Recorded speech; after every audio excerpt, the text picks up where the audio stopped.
The point is here, sorry, you can cut that. Oh, yeah, no. And after Personal that, use only. and after that, what is important, with this contact with oxygen, the tannins of the wine will open up.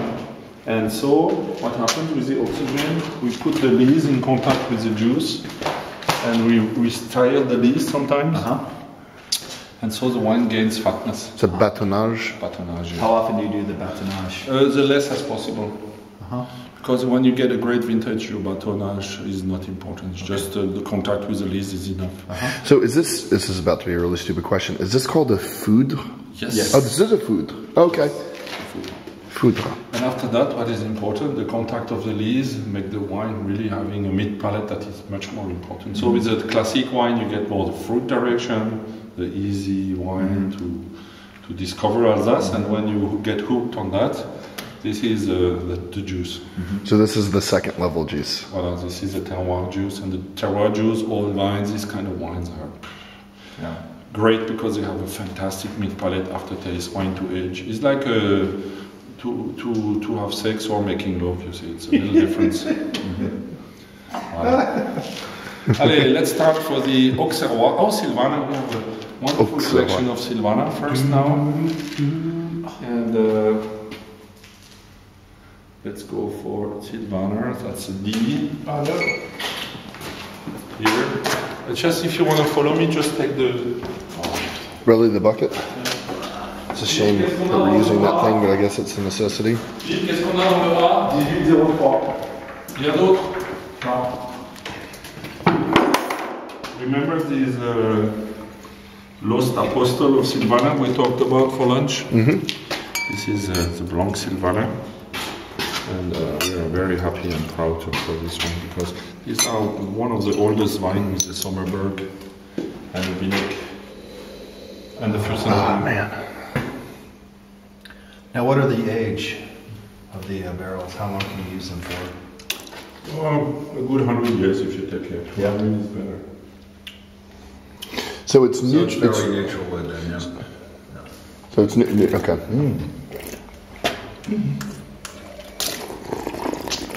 Voilà. Qu'est-ce qu'on a après? Regarde ça, là. Dans les petits fûts là, jusqu'à F. G. Once again, it's got a nice mouth. It's got a nice mouthful and flavor. Just lingers. I can still taste it. C'est bon. Alors donc il les a déjà sortis du fût. Oh. Il a déjà mis en bouteille pas mal. Alors là maintenant on va faire le pinot gris. Non, on va faire autre chose. On a de l'Auxerrois ou du Riesling. En H, tu veux extraordinaire, tu veux le Riesling maintenant.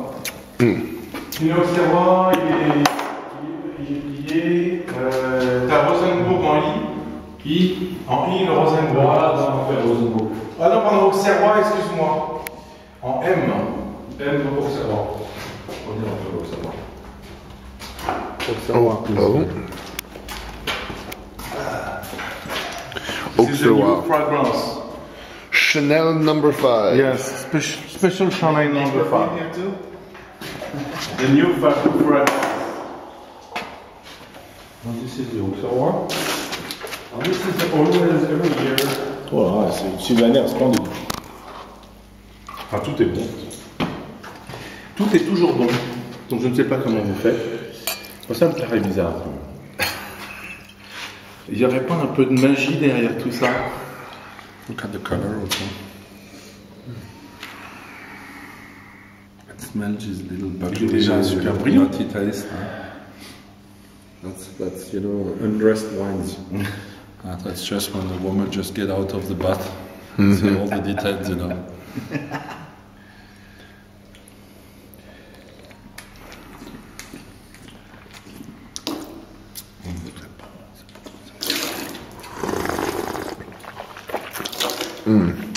Huh? Oh god. Delicious. Huh? If this is not some of the top white wines, Auxerrois is totally underrated. You should like tons of that. The wine is so good, everybody will drink that. And we are also in a surrounding where it's a little cool and our body is warm, so...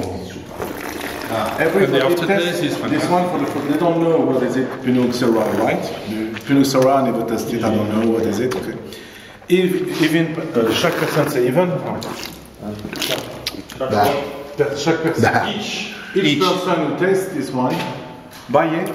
Yeah. And year after year, they want to buy this bottle because this is something special, something unique. Yeah. This is different from the Riesling, different from the Sylvaner, different. This is unique, and they want to buy it because this is very, very good every time.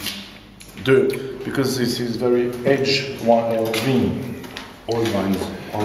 You know, I think a lot of Americans, and I think that you know, we're certainly included in this. You think of acidic, crisp acidic white wines, and you don't think of the flavor lingering for just. I mean, my mouth is just full of flavor still.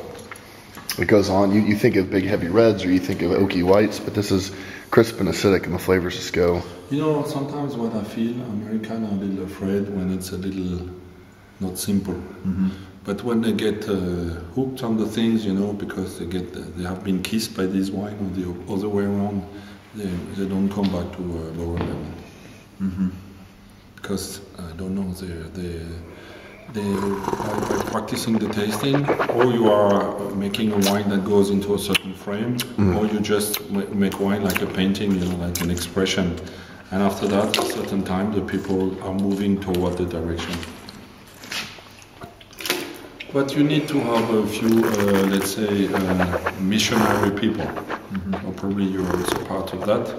It's not a real official mission because you don't, you're losing money more than you earn wine, yeah, you see. But it's at a certain level, this is always a contradiction into the wine that's sold or the wine you buy. You see.